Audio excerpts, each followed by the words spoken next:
ജില്ലാ തിരുവനന്തപുരം എന്ന് പറയുമ്പോൾ ഏറ്റവും ചൂടേറിയ പ്രചരണമാണ് എല്ലാ ദിവസവും നടക്കുന്നത്. ഇന്നത്തെ ദിവസം എങ്ങനെയുണ്ടായിരുന്നു?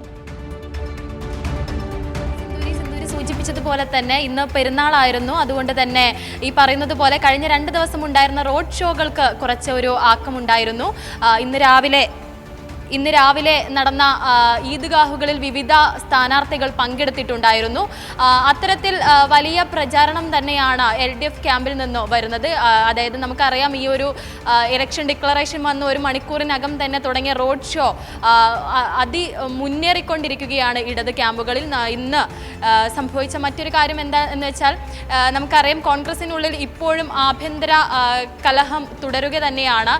മുൻ വൈസ് പ്രസിഡന്റ് കൂടി, യൂത്ത് കോൺഗ്രസിന്റെ മുൻ വൈസ് പ്രസിഡന്റ് കൂടിയായ നുസൂർ പാർട്ടി വിട്ടു പോകുന്ന ഒരു കാഴ്ച കൂടെ ഇന്ന് കാണുകയുണ്ടായി. അതായത് ഇലക്ഷൻ ഡിക്ലറേഷൻ വന്ന് 3 ദിവസം കഴിഞ്ഞിട്ടും ഈ പറയുന്നത് പോലെ UDFിലെ ആഭ്യന്തര കലഹം തീർന്നിട്ടില്ല എന്നതിൻ്റെ തെളിവ് കൂടിയാണ് ഈ കാണുന്നത്. ഇപ്പോൾ ഇനി അല്പസമയത്തിനകം ഈ പറയുന്നത് പോലെ തിരുവനന്തപുരം സെൻട്രലിലെ ഇടത് സ്വതന്ത്ര സ്ഥാനാർത്ഥിയെ കൂടെ പ്രഖ്യാപിക്കും എന്നാണ് അറിയാൻ കഴിയുന്നത്. അത്തരത്തിൽ വലിയ മുന്നേറ്റം തന്നെയാണ് ഇടത് പാളയത്തിൽ നിന്ന് ഈ ഒരു തെരഞ്ഞെടുപ്പിനോടനുബന്ധിച്ച് വരുന്നത്. ഇനി നമുക്കറിയാം 3 ആഴ്ച കൂടെ മാത്രമേ ഉള്ളൂ ഈ ഒരു തെരഞ്ഞെടുപ്പിലേക്ക് അടുക്കാൻ വേണ്ടി. ജനം വിധി എഴുതാൻ ഇനി 3 ആഴ്ച മാത്രമേ ഉള്ളൂ. ജനം ഇതെല്ലാം തന്നെ കാണുന്നുണ്ട്. ഈ ആഭ്യന്തര കലഹങ്ങളും ഈ സ്ഥാനാർത്ഥികളുടെ പര്യടനങ്ങളും വികസന കാഴ്ചപ്പാടുകളും എല്ലാം തന്നെ ജനം കാണുന്നുണ്ട്.